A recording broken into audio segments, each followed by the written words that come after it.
Y, de la oscuridad, de Herbert West, amigo mío durante el tiempo de la universidad y posteriormente, no puedo hablar sino con extremo terror.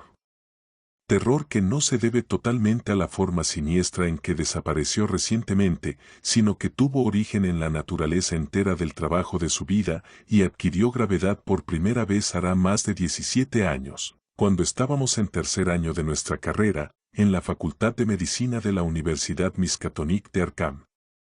Mientras estuvo conmigo, lo prodigioso y diabólico de sus experimentos me tuvieron completamente fascinado, y fui su más íntimo compañero. Ahora que ha desaparecido y se ha roto el hechizo, mi miedo es aún mayor.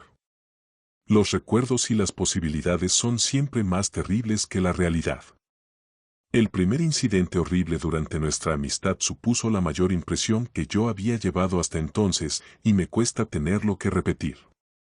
Ocurrió, como digo, cuando estábamos en la Facultad de Medicina, donde West se había hecho ya famoso con sus descabelladas teorías sobre la naturaleza de la muerte y la posibilidad de vencerla artificialmente. Sus opiniones, muy ridiculizadas por el profesorado y los compañeros, giraban en torno a la naturaleza esencialmente mecanicista de la vida, y se referían al modo de poner en funcionamiento la maquinaria orgánica del ser humano mediante una acción química calculada, después de fallar los procesos naturales. Con el fin de experimentar diversas soluciones reanimadoras, había matado y sometido a tratamiento a numerosos conejos, cobayas, gatos, perros y monos, hasta convertirse en la persona más odiada de la facultad. Varias veces logró obtener signos de vida en animales supuestamente muertos, en muchos casos, signos violentos de vida, pero pronto se dio cuenta que la perfección, de ser efectivamente posible, comportaría necesariamente toda una vida dedicada a la investigación. Asimismo, vio claramente que, puesto que la misma solución no actuaba del mismo modo en diferentes especies orgánicas, necesitaba disponer de sujetos humanos si quería lograr nuevos y más especializados progresos. Y aquí es donde chocó con las autoridades universitarias y le fue retirado el permiso para efectuar experimentos, nada menos que por el propio decano de la Facultad de Medicina, el sabio y bondadoso Dr. Alan Halsey, cuya obra en pro de los enfermos es recordada por todos los vecinos antiguos de Arkham. Yo siempre me mostré excepcionalmente tolerante con los trabajos de West, y a menudo hablábamos de sus teorías, cuyas derivaciones y corolarios eran casi infinitos. Sosteniendo con aquel que toda vida es un proceso químico y físico, y que la supuesta alma es un mito, mi amigo creía que la reanimación artificial de los muertos podía depender solo del estado de los tejidos, y que, a menos que se hubiese iniciado una verdadera descomposición, todo cadáver totalmente dotado de órganos era susceptible de recibir mediante el adecuado tratamiento, esa condición peculiar que se conoce como vida.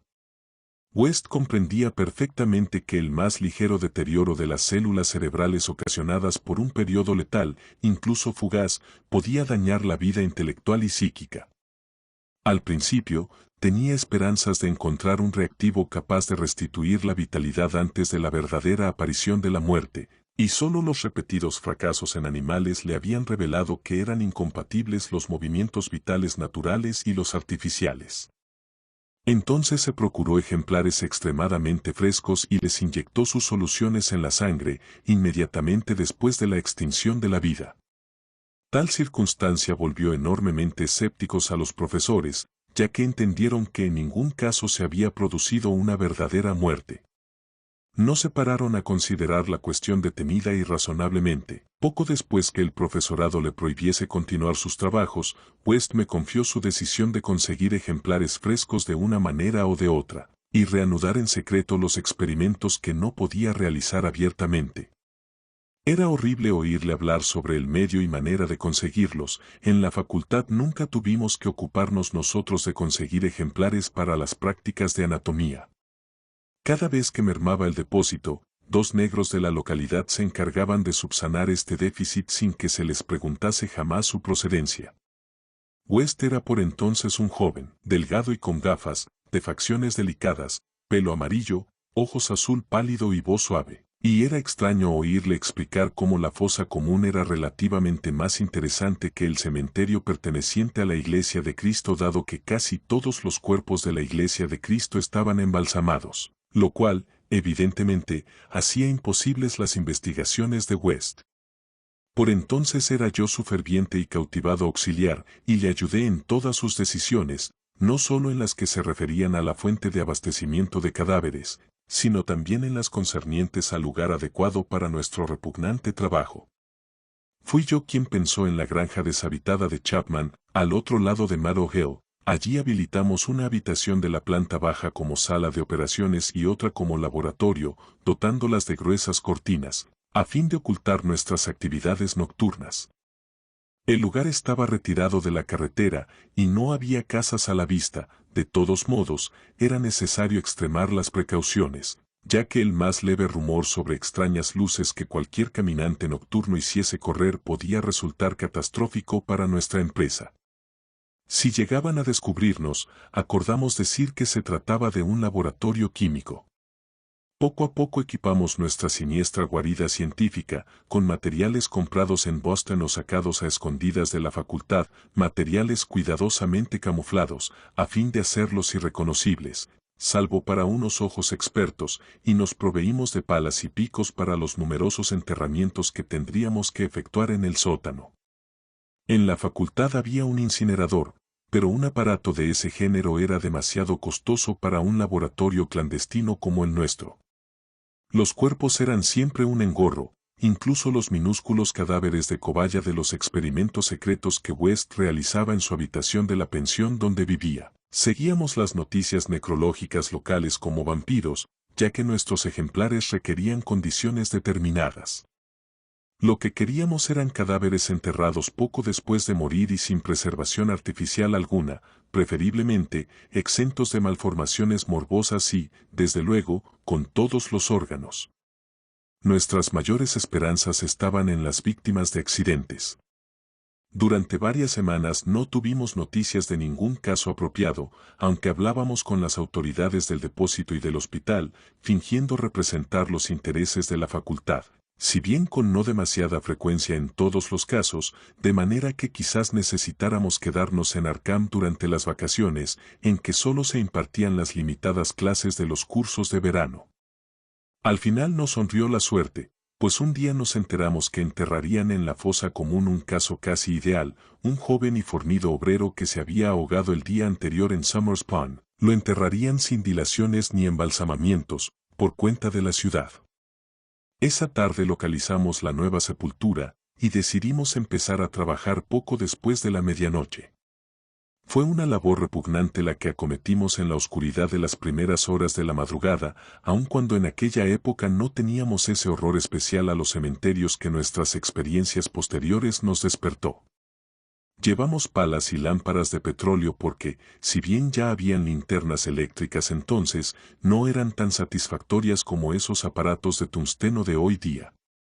El trabajo de exhumación fue lento y sórdido, podía haber sido horriblemente poético, si en vez de científicos hubiésemos sido artistas, y sentimos alivio cuando nuestras palas chocaron con madera.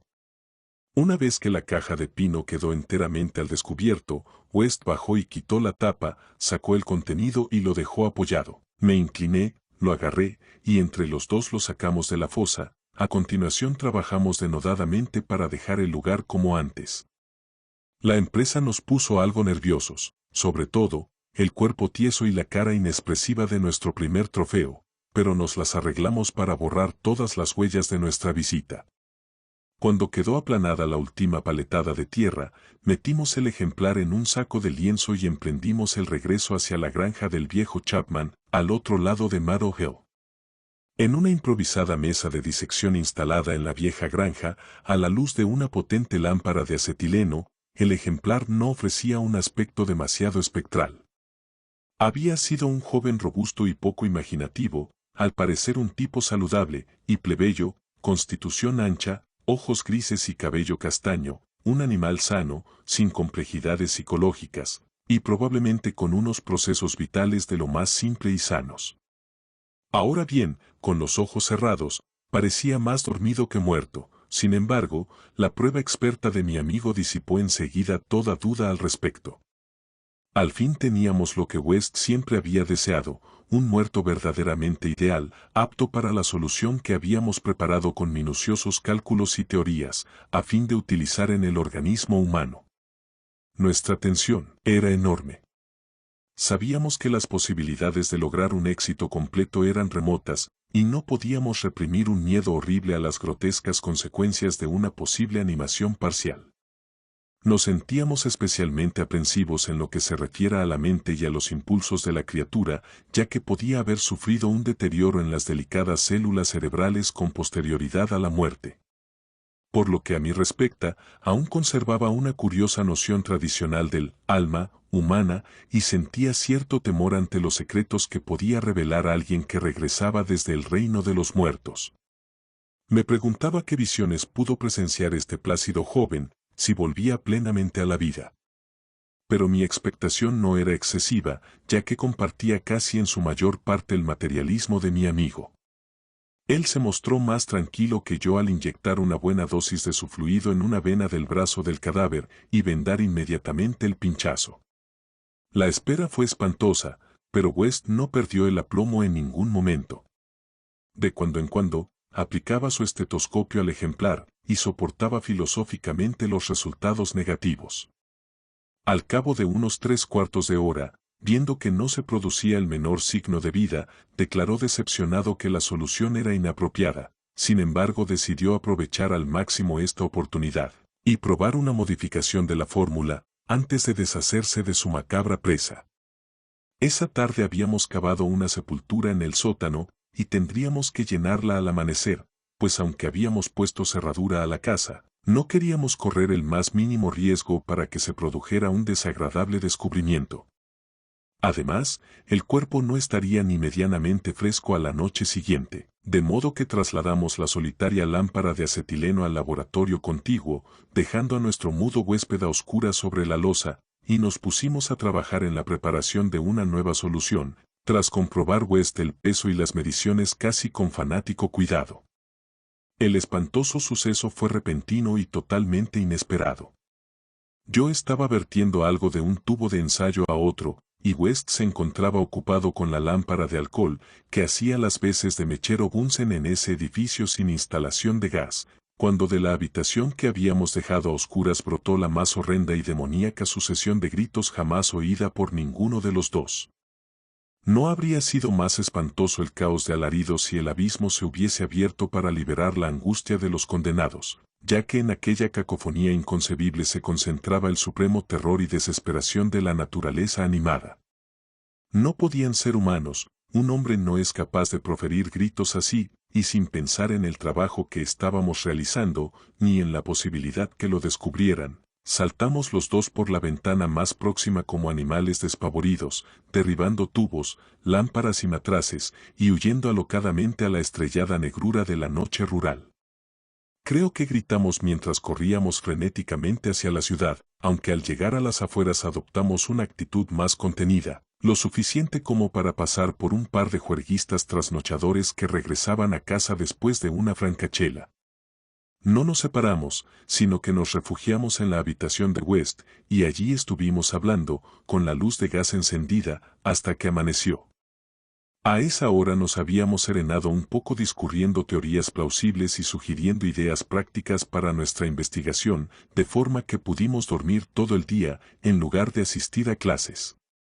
Pero esa tarde aparecieron 2 artículos en el periódico, sin relación alguna entre sí, que nos quitaron el sueño. La vieja casa deshabitada de Chapman había ardido inexplicablemente, quedando reducida a un informe montón de cenizas. Eso lo entendíamos, ya que habíamos volcado la lámpara.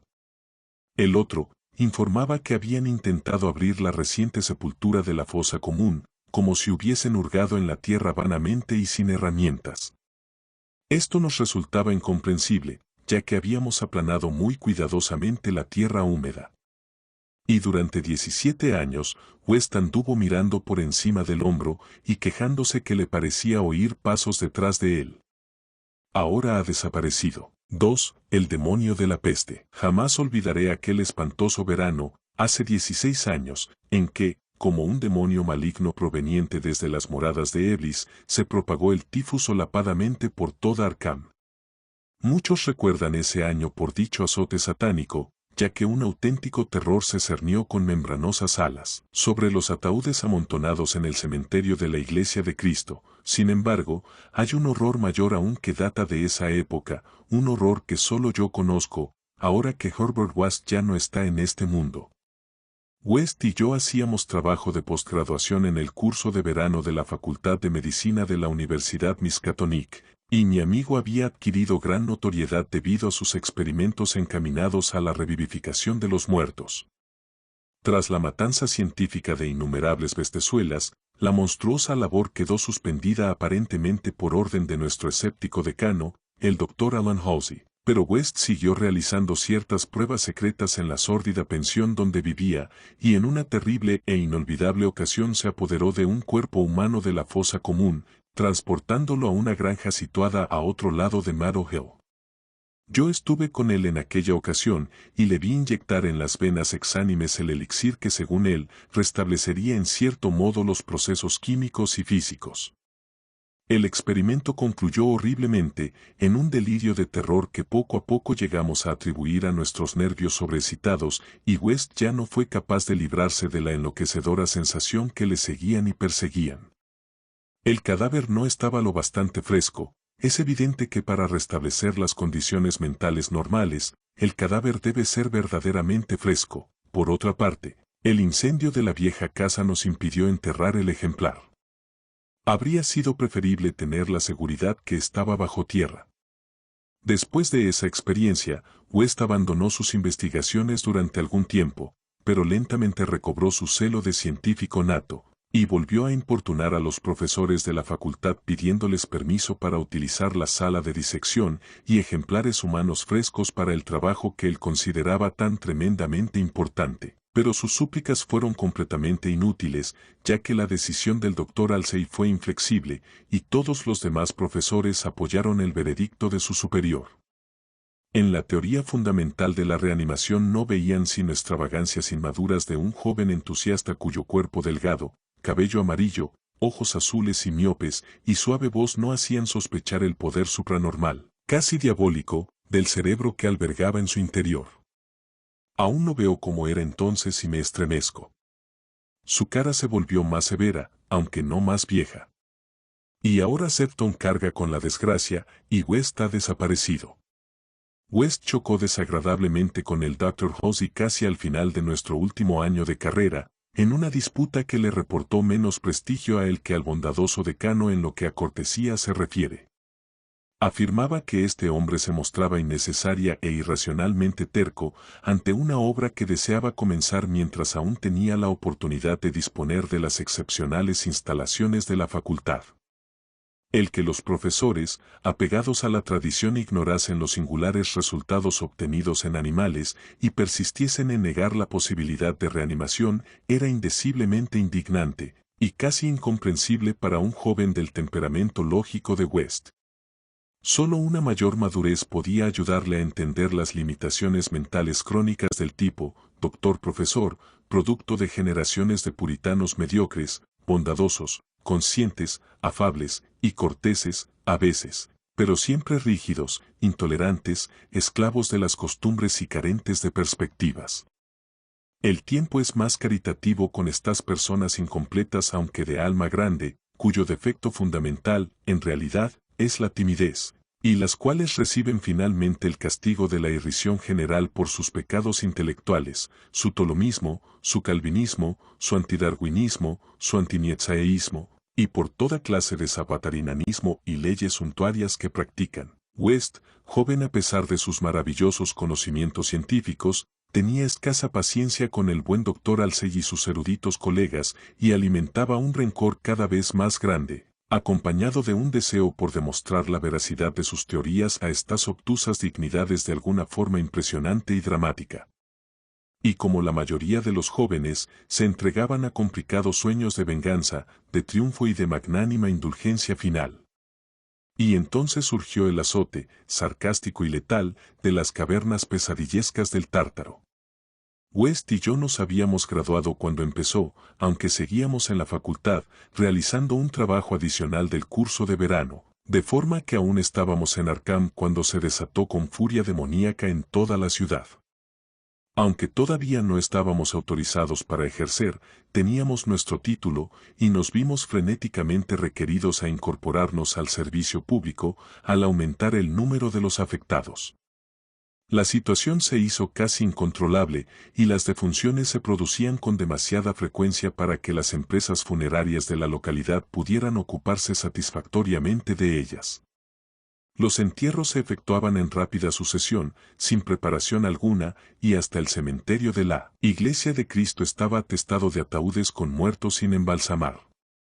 Esta circunstancia no dejó de tener su efecto en West, que a menudo pensaba en la ironía de la situación. Tantísimos ejemplares frescos, y sin embargo, ninguno servía para sus investigaciones. Estábamos tremendamente abrumados de trabajo, y una terrible tensión mental y nerviosa sumía a mi amigo en morbosas reflexiones. Pero los afables enemigos de West no estaban enfrascados en agobiantes deberes. La facultad fue cerrada, y todos los doctores adscritos a ella colaboraban en la lucha contra la epidemia de tifus. El doctor Halsey, sobre todo, se distinguía por su abnegación, dedicando toda su enorme capacidad, con sincera energía, a los casos que muchos otros evitaban por el riesgo que representaban o por juzgarlos desesperados. Antes de terminar el mes, el valeroso decano se había convertido en héroe popular aunque él no parecía tener conciencia de su fama y se esforzaba en evitar el desmoronamiento por cansancio físico y agotamiento nervioso. West no podía menos que admirar la fortaleza de su enemigo, pero precisamente por esto estaba aún más decidido a demostrarle la verdad de sus asombrosas teorías. Una noche, aprovechando la desorganización que reinaba en el trabajo de la facultad y las normas sanitarias municipales, se las arregló para introducir en forma camuflada el cuerpo de un recién fallecido en la sala de disección y le inyectó en mi presencia una nueva variante de su solución. El cadáver abrió efectivamente los ojos, aunque se limitó a fijarlos en el techo con expresión de paralizado horror, antes de caer en una inercia de la que nada fue capaz de sacarlo. West dijo que no era lo suficientemente fresco, el aire caliente del verano no beneficia a los cadáveres. Esa vez estuvieron a punto de sorprendernos antes de incinerar los despojos, y West no consideró aconsejable repetir esta utilización indebida del laboratorio de la facultad.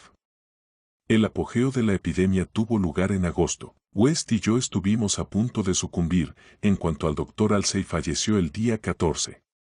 Todos los estudiantes asistieron a su precipitado funeral el día 15 y compraron una impresionante corona, aunque casi la ahogaban los testimonios enviados por los ciudadanos acomodados de Arkham y las propias autoridades del municipio. Fue casi un acontecimiento público, dado que el decano fue un verdadero benefactor para la ciudad. Después del sepelio, nos quedamos bastante deprimidos y pasamos la tarde en el bar de la Commercial House, donde West, aunque afectado por la muerte de su principal adversario, nos hizo estremecer a todos hablándonos de sus notables teorías. Al oscurecerse, la mayoría de los estudiantes regresaron a sus casas o se incorporaron a sus diversas ocupaciones, pero West me convenció para que lo ayudase a sacar partida de la noche. La patrona de West nos vio entrar en la habitación alrededor de las 2 de la madrugada, acompañados de un tercer hombre, y le contó a su marido que se notaba que habíamos cenado y bebido demasiado bien. Aparentemente, la avinagrada patrona tenía razón, pues hacia las 3, la casa entera se despertó con los gritos procedentes de la habitación de West, cuya puerta tuvieron que echar abajo para encontrarnos a los dos inconscientes, tendidos en la alfombra manchada de sangre, golpeados, arañados y magullados, con trozos de frascos e instrumentos esparcidos a nuestro alrededor. Solo la ventana abierta revelaba que fue de nuestro asaltante, y muchos se preguntaron qué le ocurriría, después del tremendo salto que tuvo que dar desde el segundo piso al césped. Encontraron ciertas ropas extrañas en la habitación, pero cuando West volvió en sí, explicó que no pertenecían al desconocido, sino que eran muestras recogidas para su análisis bacteriológico, lo cual formaba parte de sus investigaciones sobre la transmisión de enfermedades infecciosas. Ordenó que las quemasen inmediatamente en la amplia chimenea. Ante la policía, declaramos ignorar por completo la identidad del hombre que estuvo con nosotros. West explicó con nerviosismo que se trataba de un extranjero afable al que habíamos conocido en un bar de la ciudad que no recordábamos. Habíamos pasado un rato algo alegres y West y yo no queríamos que detuviesen a nuestro belicoso compañero. Esa misma noche presenciamos el comienzo del segundo horror de Arkham, horror que, para mí, iba a eclipsar a la misma epidemia. El cementerio de la Iglesia de Cristo fue escenario de un horrible asesinato. Un vigilante fue muerto a arañazos, no solo de manera indescriptiblemente espantosa, sino que había dudas que el agresor fuese un ser humano. La víctima había sido vista con vida bastante después de la medianoche, descubriéndose el incalificable hecho al amanecer. Se interrogó al director de un circo instalado en el vecino pueblo de Bolton, pero este juró que ninguno de sus animales había escapado de su jaula.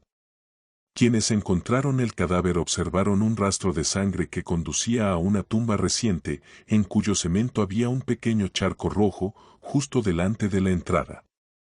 Otro rastro más pequeño se alejaba en dirección al bosque, pero se perdía enseguida. A la noche siguiente, los demonios danzaron sobre los tejados de Arkham y una desenfrenada locura aulló en el viento. Por la enfebrecida ciudad anduvo suelta una maldición, de la que unos dijeron que era más grande que la peste, y otros murmuraban que era el espíritu encarnado del mismo mal. Un ser abominable penetró en 8 casas sembrando la muerte roja a su paso, dejando atrás el mudo y sádico monstruo un total de 17 cadáveres, y huyendo después. Algunas personas que llegaron a verle en la oscuridad dijeron que era blanco y como un mono malformado o monstruo antropomorfo. No dejó entero a ninguno de cuantos atacó, ya que a veces sintió hambre. El número de víctimas ascendía a 14, a las otras 3 las encontró ya muertas al irrumpir en sus casas, víctimas de la enfermedad.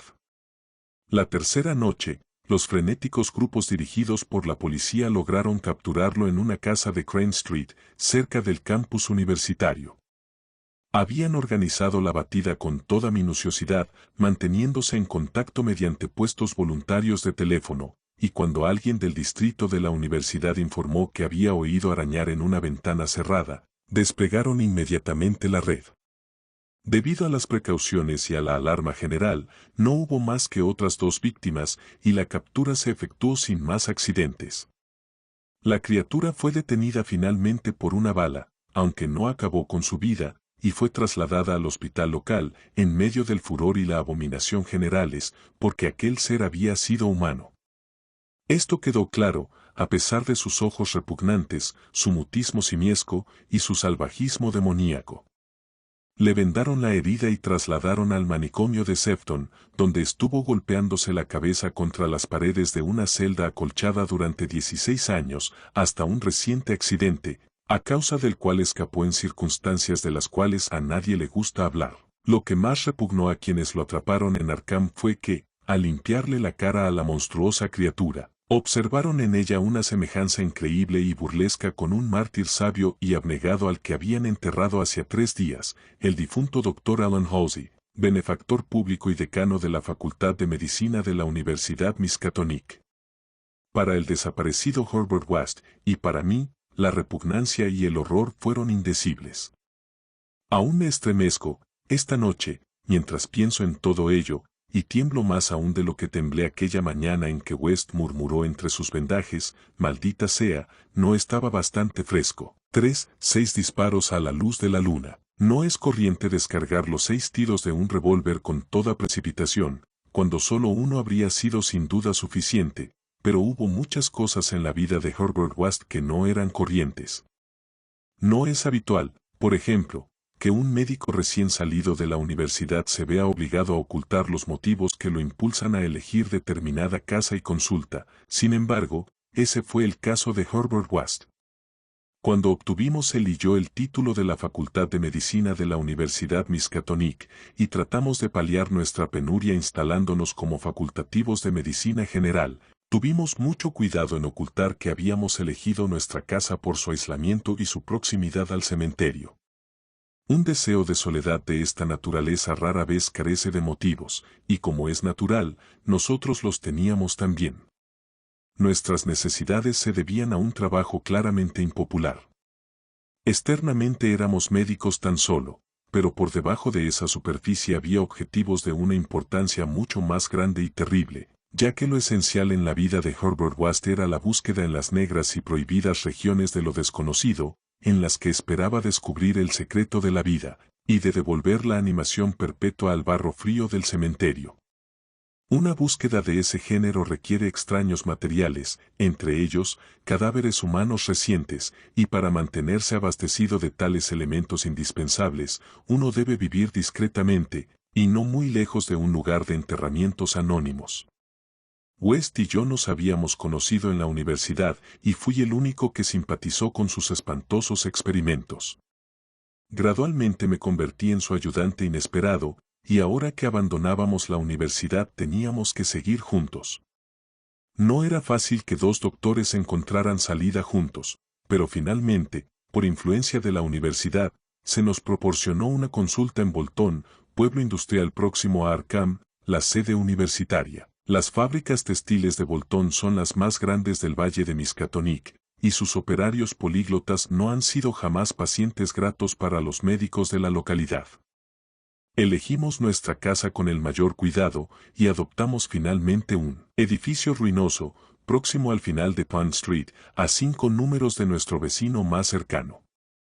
Y separada del cementerio tan solo por una extensión de pradera cortada por una estrecha franja de espeso bosque que hay al norte.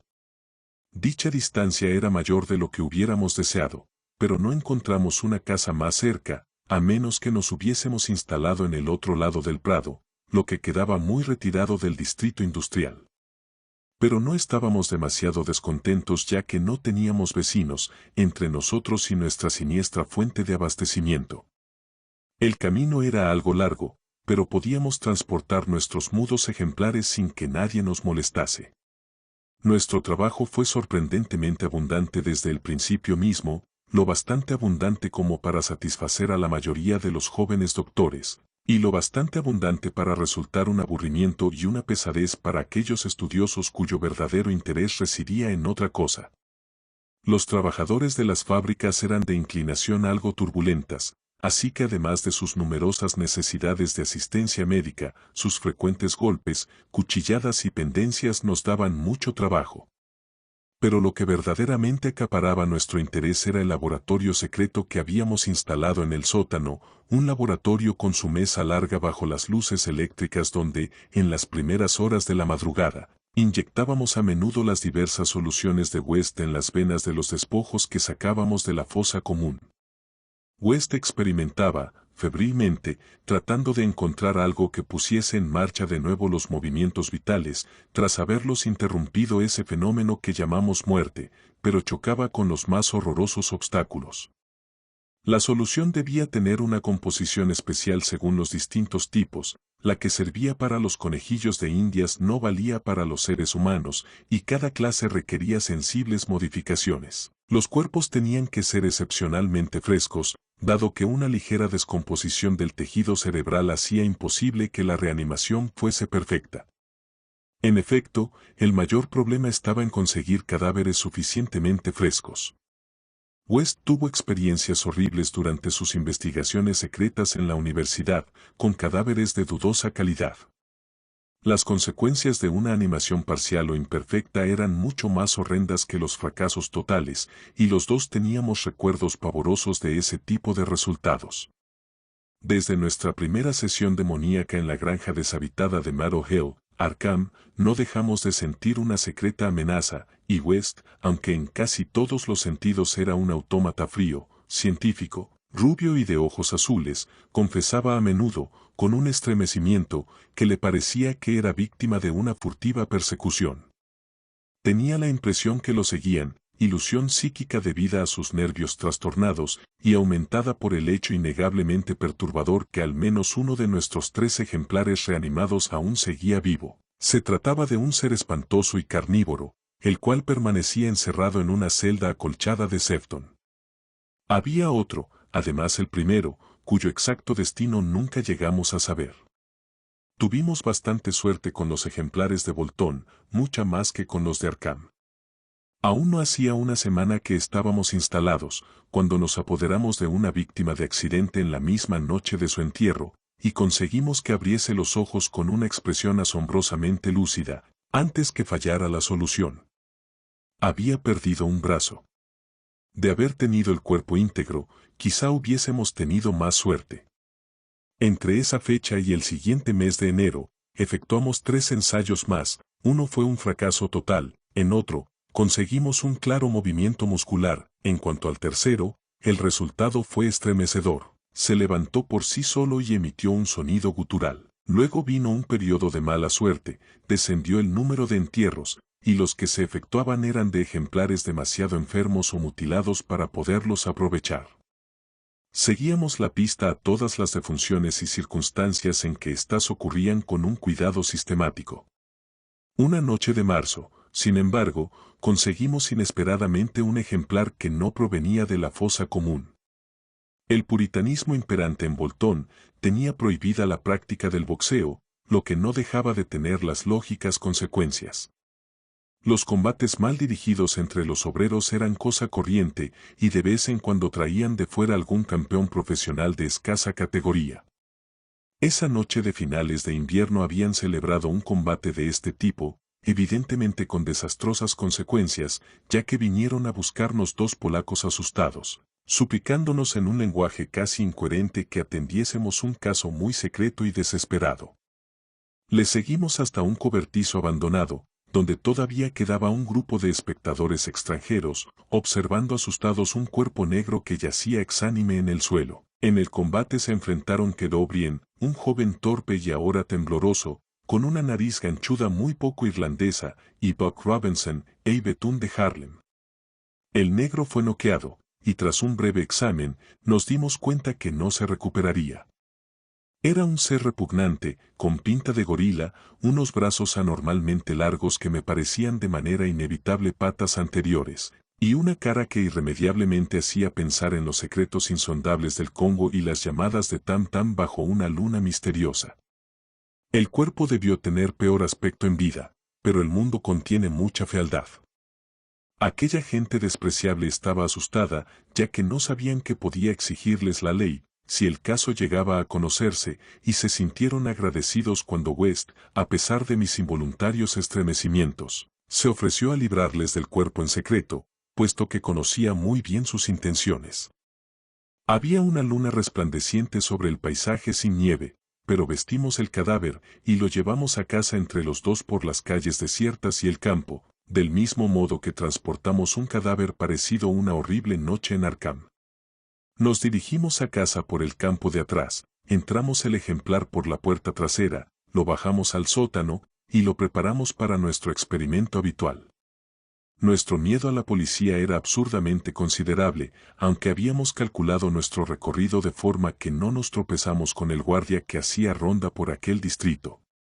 El resultado fue una enojosa decepción. Con su aspecto horrendo, nuestra presa fue totalmente insensible a todas las soluciones que inyectamos en su negro brazo.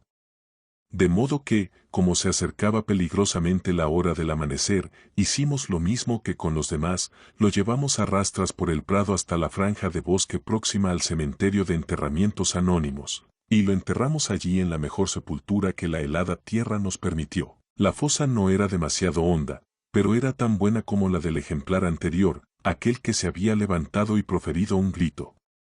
A la luz de nuestras linternas oscuras, lo cubrimos cuidadosamente con hojas y ramas secas, seguros que la policía no lo descubriría jamás en un bosque tan oscuro y espeso. Al día siguiente, me sentí alarmado, ya que un paciente me trajo la noticia que se sospechaba que habían celebrado un combate y que había muerto a alguien. West tenía otro motivo de preocupación. Por la tarde lo habían llamado para que atendiese un caso que terminó de forma amenazadora.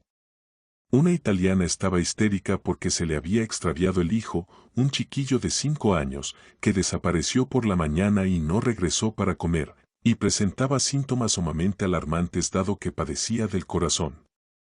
Era un histerismo estúpido, ya que el chico se había escapado en más de una ocasión, pero los campesinos italianos son extraordinariamente supersticiosos, y esta mujer parecía tan angustiada por los presagios como por los hechos. Hacia las 7 de la tarde la mujer falleció, y su frenético marido armó un escándalo espantoso, empeñado en matar a West, a quien culpaba furiosamente de no haberle salvado la vida. Los amigos lo sujetaron cuando le vieron sacar un cuchillo, pero West se marchó en medio de inhumanos alaridos, maldiciones y juramentos de venganza. En su último dolor, el hombre parecía haberse olvidado de su hijo, que aún no había regresado, entrada ya la noche. Se habló de buscarlo en el bosque, pero la mayoría de los amigos de la familia se ocuparon de la difunta y del vociferante marido. Total, la tensión nerviosa a que se vio sometido West fue sin duda tremenda. El pensar en la policía y en el italiano loco le agobiaba tremendamente. Nos retiramos a descansar alrededor de las 11, pero yo no dormí bien. Bolton contaba con un cuerpo de policía sorprendentemente eficaz pese a ser un pueblo pequeño, y yo no paraba de pensar en el escándalo que se provocaría si llegaba a descubrir lo ocurrido la noche anterior. Podía significar el fin de nuestro trabajo en la localidad y quizá la cárcel para los dos. Me inquietaban los rumores que corrían acerca del combate de boxeo. Pasadas las 3, el resplandor de la luna me dio en los ojos, pero me volví sin levantarme a cerrar su persiana.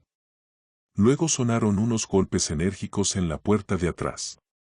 Permanecí inmóvil, algo aturdido. Poco después oí a West llamar a mi puerta. Estaba en bata y zapatillas, y tenía en las manos un revólver y una linterna eléctrica. Al ver el revólver, comprendí que pensaba más en el enajenado italiano que en la policía. «Será mejor que bajemos los dos», susurró. No estaría bien no contestar, quizás sea un paciente, sería muy propio de uno de esos idiotas llamar por la puerta de atrás. Así que bajamos los dos, sigilosamente, con un temor en parte justificado y en parte debido solo al misterio de las primeras horas de la madrugada. Volvieron a llamar, un poco más fuerte. Al llegar a la puerta, corrí el cerrojo cautelosamente y abrí de par en par, y al revelarnos la luz de la luna la figura que teníamos delante. West hizo algo muy extraño. A pesar del evidente peligro de atraer sobre nuestras cabezas la temida investigación policial, cosa que felizmente evitamos por el relativo aislamiento de nuestra casa, mi amigo, súbita, excitada e innecesariamente, vació las 6 recámaras de su revólver sobre nuestro nocturno visitante. Porque no se trataba del italiano ni de un policía. Recortándose horrendamente contra la luna espectral, había un ser gigantesco y deforme, inconcebible salvo en las pesadillas, una aparición de ojos vidriosos, negra y casi a 4 patas, cubierta de hojas y ramas y barro, sucia de sangre coagulada, la cual mostraba entre sus dientes relucientes una cosa cilíndrica, terrible, blanca como la nieve, que terminaba en una mano diminuta. 4. El grito del muerto. El grito de un muerto fue lo que me hizo concebir aquel intenso horror hacia el Dr. Herbert West, horror que enturbió los últimos años de nuestra vida en común. Es natural que una cosa como el grito de un muerto produzca horror, ya que, evidentemente, no se trata de un suceso agradable ni ordinario. Pero yo estaba acostumbrado a esta clase de experiencias, por tanto, lo que me afectó en esa ocasión fue cierta circunstancia especial. Quiero decir, que no fue el muerto lo que me asustó. Herbert West, de quien era yo compañero y ayudante, poseía intereses científicos muy alejados de la rutina habitual de un médico de pueblo. Esa era la razón por la que, al establecer su consulta en Bolton, eligió una casa próxima al cementerio.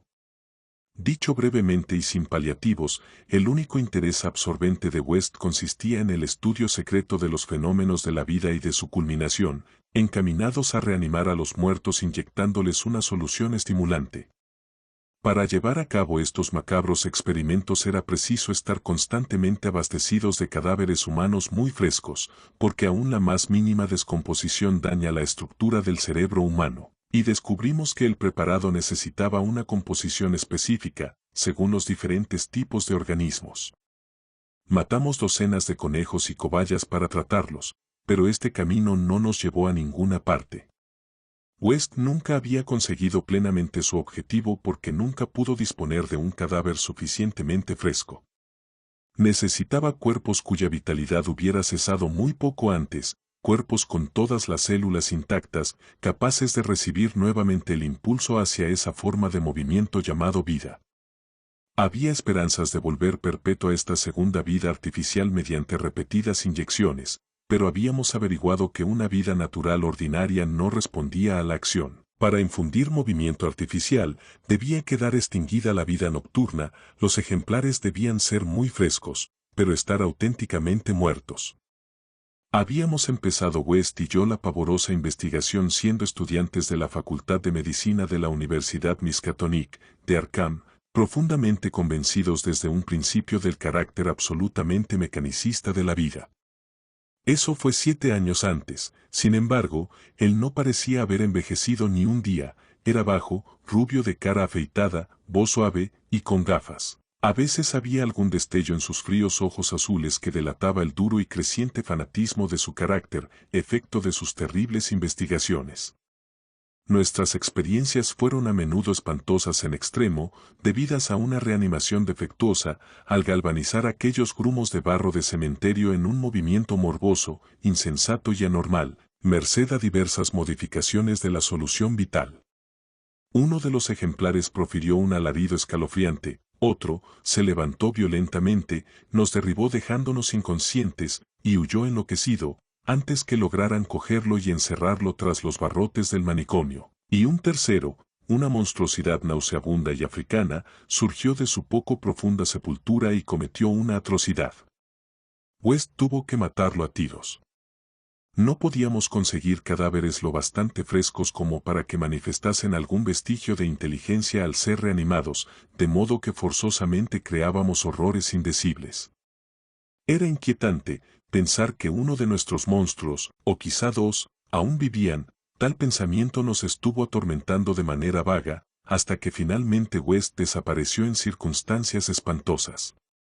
Pero en la época del alarido en el laboratorio del sótano de la aislada casa de Bolton, nuestros temores estaban subordinados a la ansiedad por conseguir ejemplares extremadamente frescos. West se mostraba más ávido que yo, de forma que casi me parecía que miraba con codicia el físico de cualquier persona viva y saludable. Fue en julio de 1910 cuando empezó a mejorar nuestra suerte en lo que a ejemplares se refiere. Yo me había ido a Illinois a hacerle una larga visita a mis padres, y a mi regreso encontré a West en un estado de singular euforia. Me dijo excitado que casi con toda probabilidad había resuelto el problema de la frescura de los cadáveres, abordándolo desde un ángulo enteramente distinto, el de la preservación artificial. Yo sabía que trabajaba en un preparado nuevo sumamente original, así que no me sorprendió que hubiera dado resultado, pero hasta que me hubo explicado los detalles, me tuvo un poco perplejo sobre cómo podía ayudarnos dicho preparado en nuestro trabajo, ya que el enojoso deterioro de los ejemplares se debía ante todo al tiempo transcurrido hasta que caían en nuestras manos. Esto lo había visto claramente West, según me daba cuenta ahora, al crear un compuesto embalsamador para uso futuro, más que inmediato, por si el destino le proporcionaba un cadáver muy reciente y sin enterrar, como nos ocurrió años antes, con el negro aquel de Bolton, tras el combate de boxeo. Por último, el destino se nos mostró propicio, de forma que en esta ocasión conseguimos tener en el laboratorio secreto del sótano un cadáver cuya corrupción no había tenido posibilidad de empezar aún. West no se atrevía a predecir qué sucedería en el momento de la reanimación, ni si podíamos esperar una revivificación de la mente y la razón. El experimento marcaría un hito en nuestros estudios, por lo que había conservado este nuevo cuerpo hasta mi regreso, a fin que compartiésemos los dos el resultado de la forma acostumbrada. West me contó cómo había conseguido el ejemplar. Había sido un hombre vigoroso, un extranjero bien vestido que se acababa de apear al tren, y que se dirigía a las fábricas textiles de Bolton a resolver unos asuntos. Había dado un largo paseo por el pueblo, y al detenerse en nuestra casa a preguntar el camino hacia las fábricas, sufrió un ataque al corazón. Se negó a tomar un cordial, y cayó súbitamente muerto, un momento después. Como era de esperar, el cadáver le pareció a West como caído del cielo. En su breve conversación, el forastero le explicó que no conocía a nadie en Bolton, y tras registrarle los bolsillos después, averiguó que se trataba de un tal Robert Lovett, de St. Louis, al parecer sin familia que pudiera hacer averiguaciones sobre su desaparición. Si no conseguía devolverlo a la vida, nadie se enteraría de nuestro experimento. Solíamos enterrar los despojos en una espesa franja de bosque que había entre nuestra casa y el cementerio de enterramientos anónimos. En cambio, si teníamos éxito, nuestra fama quedaría brillante y perpetuamente establecida. De modo que West inyectó sin demora, en la muñeca del cadáver, el preparado que lo mantendría fresco hasta mi llegada. La posible debilidad del corazón, que a mi juicio haría peligrar el éxito de nuestro experimento, no parecía preocupar demasiado a West. Esperaba conseguir al fin lo que no había logrado hasta ahora, reavivar la chispa de la razón y devolverle la vida, quizás, a una criatura normal. De modo que la noche del 18 de julio de 1910, Herbert West y yo nos encontrábamos en el laboratorio del sótano, contemplando la figura blanca e inmóvil bajo la luz cegadora de la lámpara. El compuesto embalsamador dio un resultado extraordinariamente positivo, pues al comprobar fascinado el cuerpo robusto que llevaba 2 semanas sin que sobreviniese la rigidez, pedí a West que me diese garantías que estaba verdaderamente muerto.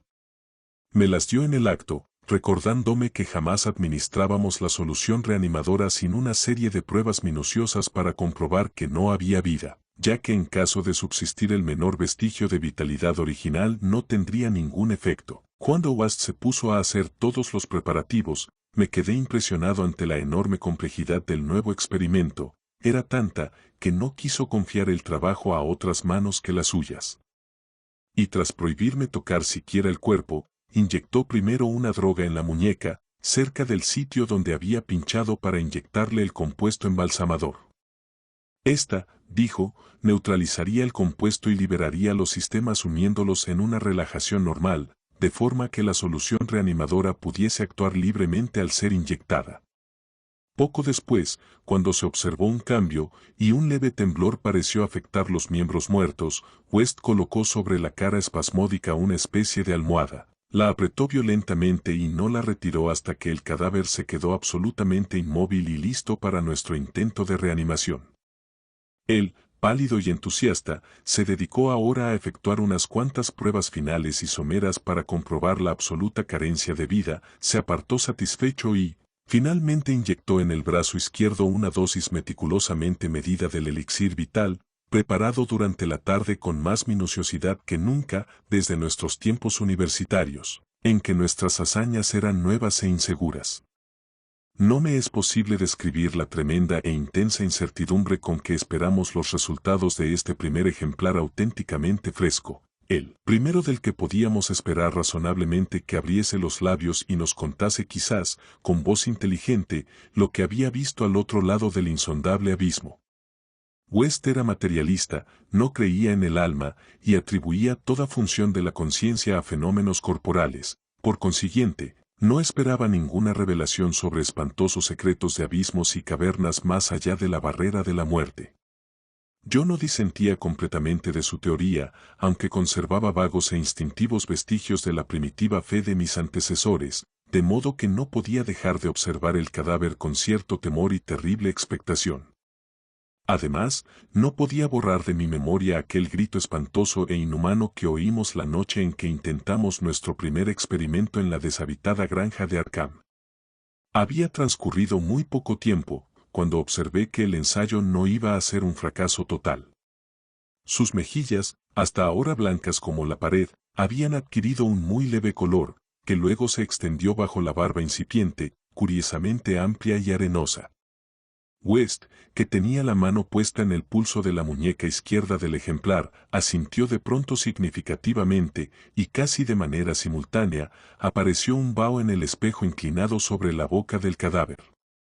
Siguieron unos cuantos movimientos musculares espasmódicos, y a continuación una respiración audible y un movimiento visible del pecho. Observé los párpados cerrados, y me pareció percibir un temblor. Después, se abrieron y mostraron unos ojos grises, serenos y vivos, aunque todavía sin inteligencia, ni siquiera curiosidad. Movido por una fantástica ocurrencia, susurré unas preguntas en la oreja cada vez más colorada, unas preguntas sobre otros mundos cuyo recuerdo aún podía estar presente. Era el terror lo que las extraía de mi mente, pero creo que la última que repetí fue, ¿dónde has estado? Aún no sé si me contestó o no, ya que no brotó ningún sonido de su bien formada boca. Lo que sí recuerdo es que en aquel instante creí firmemente que los labios delgados se movieron ligeramente, formando sílabas que yo habría vocalizado como, solo ahora, si la frase hubiese tenido sentido o relación con lo que le preguntaba. En aquel instante me sentí lleno de alegría, convencido que alcanzábamos el gran objetivo y que, por primera vez, un cuerpo reanimado pronunciaba palabras movido claramente por la verdadera razón. Un segundo después, ya no cupo ninguna duda sobre el éxito, ninguna duda que la solución cumplía cabalmente su función, al menos de manera transitoria, devolviéndole al muerto una vida racional y articulada. Pero con ese triunfo me invadió el más grande de los terrores, no a causa del ser que había hablado, sino por la acción que había presenciado, y por el hombre a quien me unían las vicisitudes profesionales. Porque aquel cadáver fresco, cobrando conciencia finalmente de forma aterradora, con los ojos dilatados por el recuerdo de su última escena en la tierra, manoteó frenético en una lucha de vida o muerte con el aire y, de súbito, se desplomó en una segunda y definitiva disolución, de la que ya no pudo volver, profiriendo un grito que resonará eternamente en mi cerebro atormentado: ¡auxilio!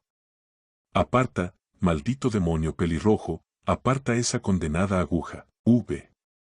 El horror de las sombras. Muchos hombres han contado cosas espantosas, no referidas en letra impresa, que sucedieron en los campos de batalla durante la Gran Guerra. Algunas de estas cosas me han hecho palidecer, otras me han producido unas náuseas incontenibles, mientras que otras me han hecho temblar y volver la mirada hacia atrás en la oscuridad. Sin embargo, creo que puedo relatar la peor de todas, el espantoso, antinatural e increíble horror de las sombras. En 1915 estaba yo como médico con el grado de teniente en un regimiento canadiense en Flandes, siendo uno de los numerosos americanos que se adelantaron al gobierno mismo en la gigante contienda. No había ingresado en el ejército por iniciativa propia, sino más bien como consecuencia natural de haberse alistado el hombre de quien era yo ayudante indispensable, el célebre cirujano de Bolton, Dr. Herbert West. El Dr. West se mostró siempre deseoso de poder prestar servicio como cirujano en una gran guerra, y cuando dicha posibilidad se presentó, me arrastró consigo en contra de mi voluntad. Había motivos por los que yo me hubiera alegrado que la guerra nos separase, motivos por los que encontraba la práctica de la medicina y la compañía de West cada vez más irritante, pero cuando se marchó a Ottawa y consiguió por medio de la influencia de un colega una plaza de comandante médico, no me pude resistir a la autoritaria insistencia de aquel hombre decidido a que le acompañase en mi calidad habitual. Cuando digo que el Dr. West estuvo siempre ansioso de poder servir en el campo de batalla, no me refiero a que fuese guerrero por naturaleza ni que anhelase salvar la civilización. Siempre había sido una fría máquina intelectual, flaco, rubio, de ojos azules y con gafas. Creo que se reía secretamente de mis ocasionales entusiasmos marciales y de mis críticas a la indolente neutralidad. Sin embargo, había algo en la devastada Flandes que él quería, y a fin de conseguirlo, tuvo que adoptar aspecto militar.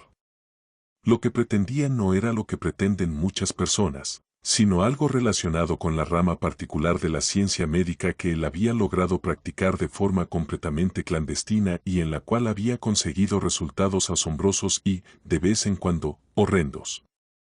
Lo que quería no era otra cosa, en realidad, que abundante provisión de muertos recientes en todos los estados de desmembramiento. Herbert West necesitaba cadáveres frescos porque el trabajo de su vida era la reanimación de los muertos. Este trabajo no era conocido por la distinguida clientela que hizo crecer rápidamente su fama. A su llegada a Boston, en cambio, yo lo conocía demasiado bien, ya que era su más íntimo amigo y ayudante desde nuestros tiempos de la Facultad de Medicina en la Universidad Miskatonic de Arkham. Fue en aquellos tiempos de la universidad cuando inició sus terribles experimentos, primero con pequeños animales y luego con cadáveres humanos conseguidos de manera horrenda. Había obtenido una solución que inyectaba en las venas de los muertos, y si eran bastante frescos, reaccionaban de maneras extrañas. Tuvo muchos problemas para descubrir la fórmula adecuada, pues cada tipo de organismo necesitaba un estímulo especialmente apto para él. El terror lo dominaba, cada vez que pensaba en los fracasos parciales, seres atroces, resultado de soluciones imperfectas o de cuerpos insuficientemente frescos. Cierto número de estos fracasos siguieron con vida, uno de ellos se encontraba en un manicomio, mientras que otros desaparecieron, y como él pensaba en las eventualidades imaginables, aunque prácticamente imposibles, se estremecía a menudo, debajo de su aparente impasibilidad habitual. West se dio cuenta muy pronto que el requisito fundamental para que los ejemplares sirviesen era su frescura, así que recurrió al procedimiento espantoso y abominable de robar cadáveres. En la universidad, y cuando empezamos a ejercer en el pueblo industrial de Bolton, mi actitud respecto a él era de fascinada admiración, pero a medida que sus procedimientos se hacían más osados, un solapado terror se fue apoderando de mí. No me gustaba la forma en que miraba a las personas vivas de aspecto saludable. Luego, ocurrió aquella escena de pesadilla en el laboratorio del sótano, cuando me enteré que cierto ejemplar aún estaba vivo cuando West se apoderó de él. Fue la primera vez que pudo revivir la función del pensamiento racional en un cadáver, y este éxito, conseguido a costa de semejante abominación, lo endureció por completo. No me atrevo a hablar de sus métodos durante los 5 años siguientes. Seguí a su lado solo por miedo, y presencié escenas que la lengua humana no podría repetir. Gradualmente, llegué a darme cuenta que el propio Herbert West era más horrible que todo lo que hacía. Fue entonces cuando comprendí claramente que su celo científico por prolongar la vida en otro tiempo normal degeneró sutilmente en una curiosidad meramente morbosa y macabra y en una secreta complacencia en la visión de los cadáveres. Su interés se convirtió en perversa afición por lo repugnante y lo diabólicamente anormal. Se recreaba con tranquilidad en monstruosidades artificiales ante las que cualquier persona en su sano juicio caería desvanecida de repugnancia y de horror. Detrás de su pálido intelectualismo, se convirtió en un exigente Baudelaire del experimento físico, en un lánguido Heliogábalo de las tumbas. Afrontaba imperturbable los peligros y cometía crímenes con impasibilidad. Creo que el momento crítico llegó al comprobar que podía restituir la vida racional y buscó nuevos ámbitos que conquistar experimentando en la reanimación de partes seccionadas de los cuerpos. Tenía ideas extravagantes y originales sobre las propiedades vitales independientes de las células orgánicas y los tejidos nerviosos separados de sus sistemas psíquicos naturales, y obtuvo ciertos resultados espantosos preliminares en forma de tejidos imperecederos, alimentados artificialmente a partir de huevos semi-incubados de un reptil tropical indescriptible. Había 2 cuestiones biológicas que ansiaba terriblemente establecer. Primero, si podía darse algún tipo de conciencia o actividad racional sin cerebro en la médula espinal y en los diversos centros nerviosos, y segundo, si existía alguna clase de relación etérea, intangible, distinta de las células materiales, que uniese las partes quirúrgicamente separadas que previamente constituían un solo organismo vivo. Todo este trabajo científico requería una prodigiosa provisión de carne humana recién muerta, y esa fue la razón por la que Herbert West participó en la Gran Guerra. El horrendo y abominable suceso ocurrió una medianoche, a finales de marzo de 1915, en un hospital de campaña detrás de las líneas de St. Eloi. Aún ahora me pregunto si no fue meramente la diabólica ficción de un delirio. West se había montado un laboratorio particular en el lado este del edificio que se le asignó provisionalmente, alegando que deseaba poner en práctica nuevos y radicales métodos para el tratamiento de los casos de mutilación hasta ahora desesperados. Allí trabajaba como un carnicero, en medio de su sanguinolenta mercancía. Jamás llegué a acostumbrarme a la ligereza con que él manejaba y clasificaba determinado material. A veces hacía verdaderas maravillas de cirugía en los soldados, pero sus principales satisfacciones eran de carácter menos público y filantrópico, y se vio obligado a dar muchas explicaciones acerca de ruidos extraños aún en medio de aquella babel de condenados, entre los que hubo frecuentes disparos de revólver, cosa corriente en un campo de batalla, aunque completamente inusitada en un hospital. Los ejemplares reanimados por el Dr. West no reunían condiciones para recibir una larga existencia ni ser contemplados por un amplio número de espectadores. Además del humano, West utilizaba gran cantidad de tejido embrionario de reptiles que él cultivaba con resultados singulares. Era mejor que el material humano para conservar con vida los fragmentos privados de órganos, y esa era ahora la principal actividad de mi amigo. En un oscuro rincón del laboratorio, sobre un extraño mechero de incubación, tenía una gran cuba tapada, llena de esa sustancia celular de reptiles que se multiplicaba y crecía de forma borboteante y horrenda. La noche que hablo teníamos un ejemplar nuevo y espléndido, un hombre físicamente fuerte y a la vez de tan elevada inteligencia, que nos garantizaba un sistema nervioso sensible. Resultaba irónico, porque se trataba del oficial que ayudó para que se le concediese a West su destino y que ahora debió ser nuestro socio. Es más, en el pasado, estudió secretamente la teoría de la reanimación bajo la dirección de West. El comandante Sir Eric Morland Clapmanley, DSO, era el mejor cirujano de nuestra división, y fue designado precipitadamente al sector de St. Eloy cuando llegaron al cuartel general noticias del recrudecimiento de la lucha. Efectuó el viaje en un avión pilotado por el intrépido teniente Ronald Hill, solo para ser derribado precisamente en el punto de su destino. La caída fue tremenda y espectacular, Hill quedó irreconocible. En cuanto al gran cirujano, el accidente le seccionó la cabeza casi por completo, aunque el resto del cuerpo estaba intacto. West se apoderó ansiosamente de aquel despojo inerte que fue su amigo y compañero de estudios. Me estremecí al verlo terminar de separar la cabeza, colocarla en la diabólica cuba de pulposo tejido de reptiles con objeto de conservarla para futuros experimentos y seguir manipulando el cuerpo decapitado sobre la mesa de operaciones. Inyectó sangre nueva, unió determinadas venas, arterias y nervios del cuello sin cabeza, y cerró la horrible abertura injertando piel de un ejemplar no identificado que había llevado uniforme de oficial. Yo sabía lo que pretendía, comprobar si este cuerpo sumamente organizado podía dar, sin cabeza, alguna señal de la vida mental que distinguió a Sir Eric Morland Clapmanley, estudioso en otro tiempo de la reanimación. Este tronco mudo era ahora requerido espantosamente a servir de ejemplo. Aún puedo ver a Herbert West bajo la siniestra luz de la lámpara, inyectando la solución reanimadora en el brazo del cuerpo decapitado. No puedo describir la escena, me desmayaría si lo intentara, ya que era enloquecedora aquella habitación repleta de horribles objetos clasificados, con el suelo resbaladizo a causa de la sangre y otros desechos menos humanos que formaban un barro cuyo espesor llegaba casi hasta el tobillo, y aquellas horrendas anormalidades de reptiles salpicando, burbujeando y cosiendo sobre el espectro azulado y vacilante de llama, en un rincón de negras sombras.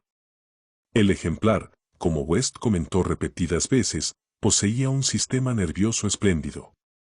Esperaba mucho de él, y cuando empezó a manifestar leves movimientos de contracción, pude ver el interés febril reflejado en el rostro de West. Creo que estaba preparado para presenciar la prueba de su cada vez más sólida opinión que la conciencia, la razón y la personalidad pueden subsistir independientemente del cerebro, que el hombre no posee un espíritu central conectivo, sino que es meramente una máquina de materia nerviosa en la que cada sección se encuentra más o menos completa en sí misma. En una triunfal demostración, West estaba a punto de relegar el misterio de la vida a la categoría de mito. El cuerpo ahora se contraía más vigorosamente, y bajo nuestros ojos ávidos, empezó a jadear de forma horrible. Agitó los brazos con desasosiego, alzó las piernas y contrajo varios músculos en una especie de contorsión repulsiva. Luego, aquel despojo sin cabeza levantó los brazos en un gesto de inequívoca desesperación, de una desesperación inteligente que bastaba para confirmar todas las teorías de Herbert West. Evidentemente, los nervios recordaban el último acto en vida del hombre, la lucha por librarse del avión que se iba a estrellar. No sé exactamente qué fue lo que siguió. Tal vez se trata solo de una alucinación provocada por la impresión que sufrí en aquel instante al iniciarse el bombardeo alemán que destruyó el edificio, quién sabe, ya que West y yo fuimos los únicos supervivientes. West prefería pensar que fue eso, antes de su reciente desaparición, pero había ocasiones en que no podía, porque era extraño que sufriéramos los dos la misma alucinación. El horrendo incidente fue simple en sí mismo, aunque excepcional por lo que implicaba. El cuerpo de la mesa se levantó con un movimiento ciego, vacilante terrible, y oímos un sonido gutural. No me atrevo a decir que se trataba de una voz, porque fue demasiado espantoso. Sin embargo, lo más horrible no fue su cavernosidad. Ni tampoco lo que dijo, ya que gritó tan solo: «Salta, Ronald, por Dios. Salta». Lo espantoso fue su procedencia, porque brotó de la gran cuba tapada de aquel rincón macabro de oscuras sombras. Vi Las legiones de la tumba. Cuando desapareció el Dr. Herbert West, hace un año, la policía de Boston me sometió a un minucioso interrogatorio. Sospechaban que me callaba cosas, o algo peor, pero no podía decirles la verdad porque no me habrían creído. Sabían, efectivamente, que West estuvo complicado en actividades que iban más allá de la capacidad de crédito de los hombres ordinarios, pues sus espantosos experimentos sobre la reanimación de cadáveres fueron demasiado numerosas para mantener un perfecto secreto en torno a ellos. Pero la escalofriante catástrofe final adquirió caracteres de demoníaca fantasía que me hacen dudar incluso de la realidad de lo que vi. Yo era el amigo más allegado de West y su único ayudante confidencial. Nos habíamos conocido años antes en la Facultad de Medicina y desde el principio participé en sus terribles investigaciones. Había intentado perfeccionar lentamente una solución que, inyectada en las venas de un recién fallecido, podía devolverle la vida. Este trabajo requería abundancia de cadáveres frescos y comportaba, por consiguiente, las actividades más espantosas. Más horribles aún eran los resultados de alguno de sus experimentos, masas horrendas de carne que habían estado muertas, pero que West despertaba, dotándola de una ciega, insensata y nauseabunda animación. Estos eran los resultados usuales, ya que para que volviera a despertar la mente era necesario que los ejemplares fuesen absolutamente frescos, y que las delicadas células cerebrales no hubiesen sufrido la más mínima descomposición. Esta necesidad de cadáveres muy frescos supuso la ruina moral de West. Eran difíciles de conseguir, y un día espantoso llegó a apoderarse de un ejemplar cuando aún estaba vivo y en todo su vigor. Un forcejeo, una aguja y un poderoso alcaloide lo convirtieron en cadáver fresquísimo, y el experimento fue positivo durante un instante breve y memorable, pero West salió de él con un alma seca y endurecida, y una mirada fría que observaba con una especie de calculadora y horrenda apreciación de los hombres de cerebro especialmente sensible y un físico vigoroso. Hacia el final, cobré a West un intenso terror, ya que empezaba a mirarme de esa misma forma. La gente no parecía darse cuenta de sus miradas, aunque me notaba asustado, y tras su desaparición, se valieron de eso para propalar unas sospechas absurdas. En realidad, West tenía más miedo que yo, sus abominables trabajos lo hacían llevar una vida furtiva y llena de sobresaltos. En parte era la policía quien le daba miedo, pero a veces su nerviosismo era más hondo y brumoso, y estaba relacionado con las abominaciones indescriptibles a las que inyectó una vida morbosa, y en las que no vio extinguirse dicha vida. Por lo general, terminaba sus experimentos con el revólver, pero a veces no era lo bastante rápido. Es lo que ocurrió con aquel primer ejemplar en cuya saqueada sepultura se descubrieron más tarde huellas de arañazos. Y lo que sucedió también con el cadáver de aquel profesor de Arkham que cometió actos de canibalismo antes de ser capturado y encerrado sin identificar en una celda del manicomio de Sefton, donde estuvo 16 años golpeándose la cabeza contra las paredes. Casi todos los demás resultados que posiblemente subsistían eran productos de lo que resulta más difícil hablar, dado que en los últimos años, el celo científico de West degeneró en una manía insana y fantástica, consagrando su prodigiosa habilidad no solo a vitalizar cuerpos enteramente humanos, sino trozos aislados de cadáveres o partes unidas a una materia orgánica no humana. En la época en que desapareció, se había convertido en algo diabólicamente repugnante. Muchos de los experimentos no podrían ser referidos en la letra impresa. La Gran Guerra, en la que servimos los dos como cirujanos, solo intensificó este aspecto de West. Al decir que el miedo de West a sus ejemplares era brumoso, pensaba sobre todo en el carácter complejo de ese sentimiento. En parte se debía solo al hecho de saber que aún seguían existiendo esos monstruos abominables, y en parte a su miedo al daño corporal que podían infligirle en determinadas circunstancias. La desaparición de estos seres aumentaban el horror de la situación. West solo conocía el paradero de uno de ellos, la lastimosa criatura del manicomio. Pero, además, había un miedo más sutil, una sensación verdaderamente fantástica, consecuencia de un extraño experimento que llevó a cabo en el ejército canadiense en 1915. En medio de una enconada batalla, West reanimó al comandante Arek Morland Clapmanley, DSO, colega nuestro que estaba al tanto de sus experimentos y el cual podía haberlos duplicado. Le seccionó la cabeza a fin de poder estudiar las posibilidades de vida cuasi inteligente del tronco. El experimento dio resultado en el mismo instante en que el edificio era barrido por una granada alemana. El tronco se movió de forma inteligente y, por increíble que parezca, tuvimos la seguridad que brotaron sonidos articulados de la cabeza seccionada que estaba en el fondo oscuro del laboratorio. En cierto modo, la granada fue misericordiosa. Pero West jamás estuvo seguro, como habría sido su deseo, que fuéramos él y yo los únicos supervivientes. Después, solía hacer estremecedoras conjeturas sobre lo que sería capaz de hacer un médico decapitado con capacidad para reanimar a los muertos. La última residencia de West fue una venerable casa, muy elegante, que dominaba uno de los más antiguos cementerios de Boston. Había escogido el lugar por razones puramente simbólicas y fantásticas, ya que la mayoría de los enterramientos databan del periodo colonial, y por tanto era muy poca utilidad para un científico que necesitaba cadáveres frescos. Había instalado el laboratorio en un subsótano secretamente construido por obreros traídos de otra región, y en él tenía un gran incinerador para la total y discreta eliminación de los cadáveres, fragmentos y remedos sintéticos de cuerpos que quedaban de los morbosos experimentos e impías diversiones del dueño.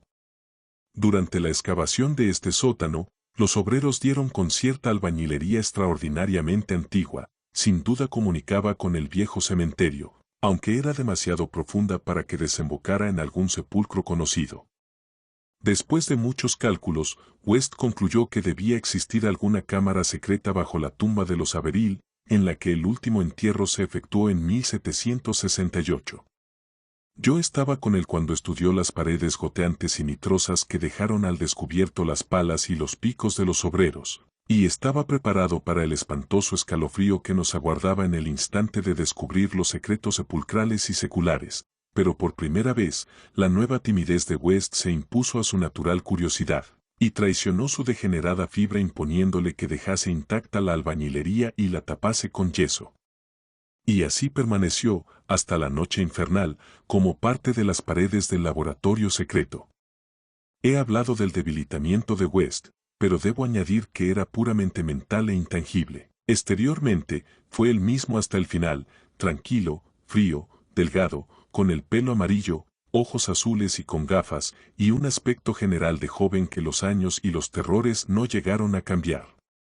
Parecía sereno incluso cuando pensaba en aquella sepultura arañada y miraba por encima del hombro, o cuando pensaba en aquel ser carnívoro que mordía y manoteaba los barrotes de Sefton. El final de Herbert West comenzó una tarde, en nuestro despacho común, cuando alternaba su extraña mirada entre el periódico y yo. Un curioso titular atrajo su atención desde las arrugadas páginas y una zarpa titánica pareció atraparle desde 16 años atrás. En el manicomio de Sefton, a 50 millas de distancia sucedió algo espantoso e increíble que dejó estupefacto al vecindario y perpleja a la policía. A primeras horas de la madrugada, un grupo de hombres silenciosos penetró en el parque de la institución y su jefe despertó a los celadores. Era una amenazadora figura militar que hablaba sin mover los labios, cuya voz parecía conectada casi ventrilocuamente a un gran estuche negro que transportaba. Su inexpresivo rostro tenía las facciones bien parecidas, hasta a punto de dar la impresión de una belleza radiante, aunque el director se llevó un sobresalto cuando la luz del vestíbulo cayó sobre él, ya que era un rostro de cera, y los ojos de cristal pintado. Debió sucederle algún accidente atroz a este hombre. Otro, Más alto, guiaba sus pasos, un sujeto repugnante cuya cara azulada aparecía medio devorada por alguna enfermedad desconocida.